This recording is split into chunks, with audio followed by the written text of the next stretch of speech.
Welcome to Phazon Labs, the internet's premier Metroid Futurist podcast. I am, as always, your host, Larry the Bearded Wonder. Joining me this week in the lab is my fellow lab rat, Michael Morphball Incident Brown. Yep. And every week, we take a look at an idea for a new Metroid game that will probably never get made, but it gives us hope that we won't have to wait another 19 years for another installment in the series. So this week, we're going to dig into one out of my list here. And Michael, I'm going to toss it to you. Do you want to go heavy or do you want to go little less severe this time? Let's go less severe. Less severe? Okay. So we're going to pull from tonight's idea, actually. Because all the other ones I'm sitting on start leaning into some big stuff.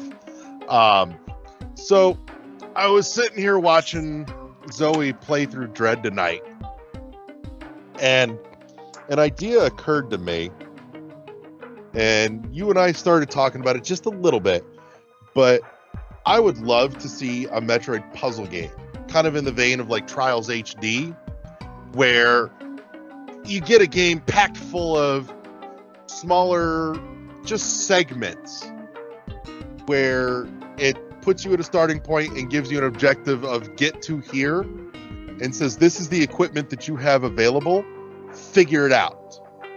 And it's all about figuring out how to push the limits and the combos of abilities and powers to get from point A to point B in a segment specifically designed to push your brain power and your puzzling abilities. And I would love to see this milked. Now, for clarification, you're still playing as Samus. Yeah.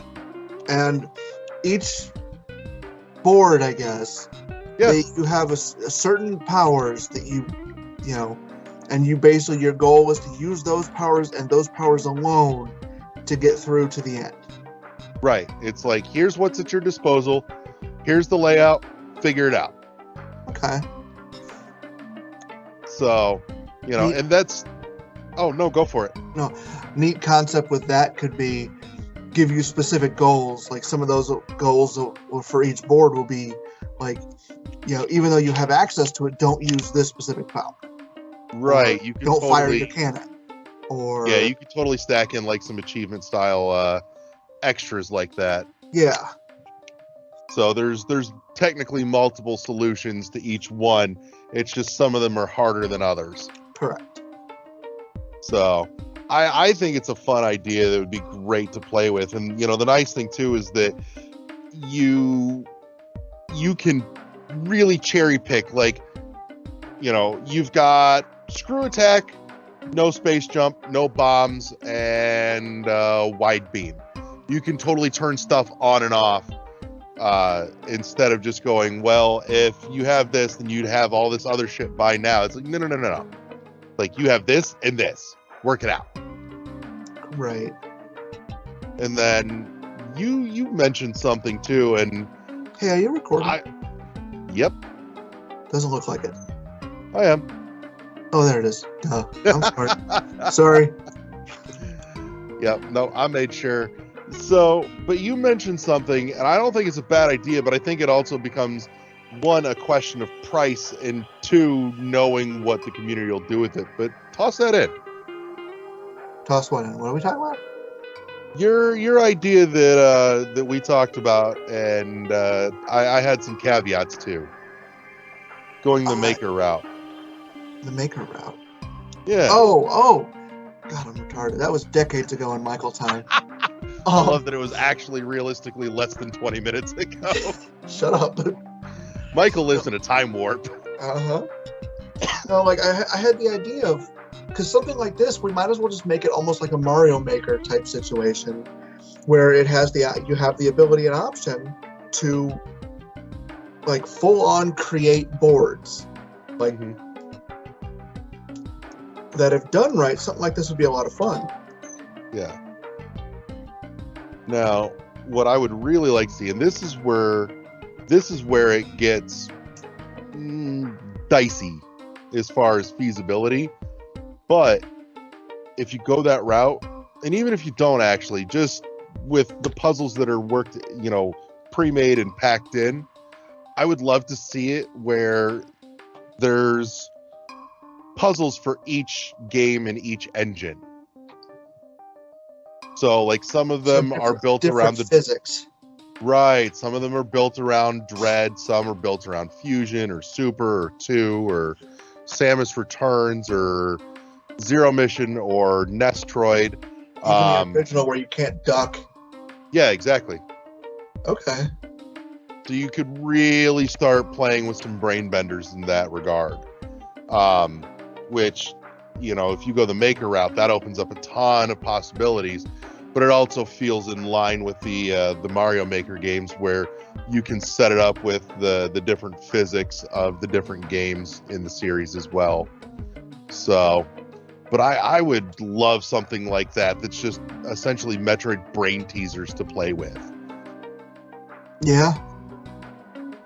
I feel like it'd be a really neat way to kind of fill the time gap between entries in the series. Now, that said, I had a couple of thoughts / caveats on your Maker thought. Because one, it's not a bad idea, but if you release this at $30 to $40 instead of $60, wait, the Maker games are $60? Oh yeah. Ugh. Yeah, they're big, but they do come pre-packed with a lot of pre-made levels too. Still gross. Oh, I know. But so it's kind of like Little Big Planet was. Big Planet should not have been a full price game. But there it was. Yeah. So. Which I got sucked into the hype of that way back when and bought it and real quick realized this is boring and I don't like it. Right. The physics it was not for you. Strange. I love the character though. Oh yeah, Sackboy was great. Yeah, I got the figure of Sackboy as Kratos. I actually picked that up recently. But yeah, no, I think though if this was just $30 to $40 with just pre-made levels and puzzles and done, I'm okay without having the Maker component to it. But if you're going to push this at a full $60, then yeah, the Maker element should definitely be there. However, my concern is that this is going to turn into like the fiasco that is Mario Maker online these days, where this would just be heaps of absolutely absurd Shine Spark puzzles, and I want more creativity than just that. Because honestly, that was one of the letdowns on Dread for me, was that You're breaking up. Oh. That's weird. Any better? You keep freezing. Oh. I don't know. So, but I would want more than just Shine Spark puzzles galore, and I know the community seems to love those, but I'm not an enormous fan. Like, I'm okay with some of them, but some of the ones in Dread and even AM2R, as much as I love AM2R, got way too demanding for my taste, and I'm like, this is not fun. This is now tedium. And I feel like that's where most of it would go if the community got a hold of it and went nuts with this Maker tool thing, which would be kind of sad to see. Can you imagine how pissed off Milton would be if suddenly they made a Metroid Maker?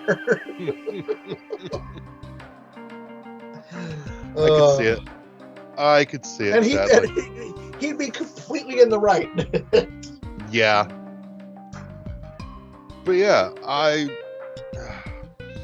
and this could even be a fun. You could couch this very lightly in a story element too, where Samus goes to an abandoned Chozo planet, and there's essentially just a machine that she plugs into. A damaged AI. There you go. Just something that's putting her through trials. Yeah, something a la Portal, honestly. Yeah, kind of.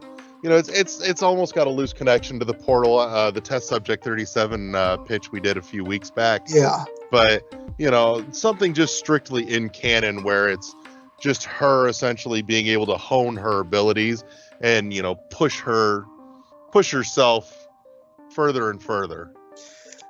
You know what? Like now thinking about it, the Metroid Maker concept could be a DLC add-on for people who want it. Yeah. Slap that on for an extra $20 after they've got your $40 entry fee. So, I mean, technically, there's sort of a Metroid Maker out there already. Not specifically meant for that, but last summer, Isabel organized a month-long challenge when Game Builder Garage came out for the Switch for people to build their own Metroid game in Game Builder Garage. Okay. Which is basically just a loose game creation tool in general. So it's kind of out there, and I saw some neat stuff done with that, actually. And then Dread got announced, and everybody kind of fucking forgot about it. Yeah, I heard of it. Yeah, on the upside, too, Game Builder Garage, it wasn't terribly expensive. I think it was $30 or $40 for the whole thing. And then you could go in, make your own stuff, and play everybody else's stuff that they made, too. Yeah. So, but yeah, that's kind of my thought. I think there's a lot of deep potential in that, and like I said, I think it'd be a really neat kind of filler in between main entries in the series, and I would love to have just the little brain teasers that I could pick at every once in a while. Yeah. Kind of reminds me of I was a big fan of the Onimusha series, and one of my favorite aspects of those games were the number puzzles. Okay. Like the treasure chest puzzles. And I can't remember, I think it was the second one, actually had a whole mode that's all it was. Really? Yeah, and it was one of my favorite aspects of the game. Nice. But yeah, I mean, I've always liked the brain teaser puzzly stuff when it comes up in the Metroid games. I just wish there was more of it, and this is kind of my fix to that. Additionally, maybe a sequel or offshoot of this would be to do one that pushes the same idea, but with the Prime series. I already assumed that would be in it. There would be certain parts that were in 3D, figure this puzzle out. Others that are side scroll, depending on each puzzle, like you said, would use a different version of a different era of the character, for lack of a better term. I would have considered it, except my brain, for some stupid reason, is locked on the idea of keeping this in the realm of feasibility, and shoving that many engines into it to make it all work doesn't feel feasible, especially if you're going to try and shove the Prime engines into it. Yeah, and so I would think you'd section that out. Plus, on top of that, you have some people that aren't big fans of the 2D and some that aren't big fans of the 3D. And so you can pick and choose which one you like and just lean into that. And if you like both, then get both, and you have even more to love. Or you could have them broken down by genre, by era. Yeah. There's just a menu of each different game and, basically that engine. Right. But I think this would be a neat way, too, if you put the maker into it, to let the fan community really kind of shine with these types of brain teasers and puzzles, and getting to make them and showcase their creativity in terms of what can be done. Because I would think, at the very least, that if they did that, the Nintendo would be watching that going, that's a clever idea. We can implement this, or we can, cherry pick some parts, make some tweaks, and fold some of the best ideas into future installments. Definitely not. There's no way they do that. I know, you don't really see them do that with Mario Maker either, but again, when you see what the Mario Maker community does too, you're just like, why? Well, not only that, but like I said, the whole concept, as I said, going back to Milton again, he made something that I'm sorry, in my opinion, was far superior to the official product. Oh, it was. Oh, it was. Yeah. And I've barely touched it. Remember that. I have not played through AM2R because I don't PC game and I have no other way to play it. And what little of it I've played was far superior to the entirety of Samus Returns, the remake. And, like, they basically spit on him for doing something that was just a labor of love. Yeah. He got shafted for that, man. I understand. Kinda, but that's a deeper conversation. I understand, like, why they did it. I'm still disappointed in it because he made something amazing, and like I'm still ecstatic that what was it, Moon Studios tapped him for Ori 2. Because Ori 2 is one of my all-time favorite games as is. You know? Like, I love the Ori series. My love of that is up there with my love of Darksiders. Like, they're just fun games. Right. I don't know. But I don't see Nintendo using, like, because Nintendo would never, ever, ever, like, have to either one, pay somebody for their idea or admit that, hey, we used this because we saw this. Right. I mean, if it's made inside this thing, Nintendo technically has all rights to it. True, but it would cause a little bit of ugly controversy if they were to directly just rip off someone else's idea like that. Well, that's the thing. I don't think they would directly rip the idea, but I think it might give them some thoughts in terms of, here's a neat, little stretch. How do we fold this in and make some adjustments to it and pack it into a larger world map? Yeah. So, but that's my idea. I would love to see somebody take a shot at this. I mean, anybody that's got experience in, making these kind of trials-based games. But my thought for putting a title on this, though, would be real simple. You just call it, Chozo Trials. I like it.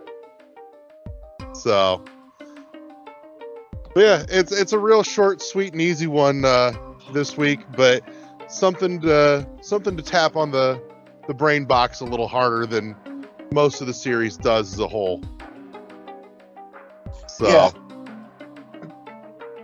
But I like it. Well, I think that puts us at a good place to wrap up for this week. Unless you want to toss in any parting thoughts here. No, I got nothing. Like, okay. I said it's simple. Like, I would love to see some of the things they could do with it. I think it'd be kind of interesting. Like, I think the biggest issue is there are some things that are not exactly dynamic about the Metroid universe, and that the way most of these puzzles would have to function. So, like, certain ones, like the moment you memorize the what you have to do, you just blow through it again. Right.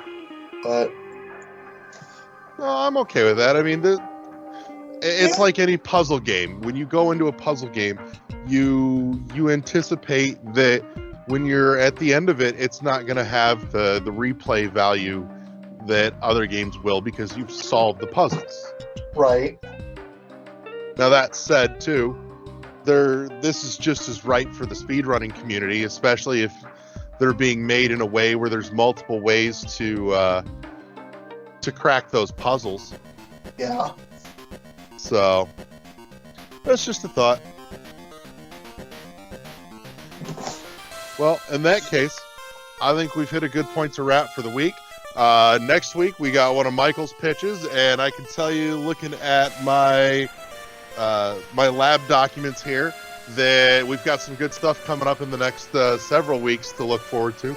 So make sure you stick around with us here at Phazon Labs, powered by the World 1-1 Podcast Network. Press start to engage your mind. Thank you to everybody who tuned in this week. Thank you to Michael for coming and hanging out with me and helping me make another new Metroid game. And we'll be back at it again next week. So Goodbye, everybody. We'll see you next mission. Peace.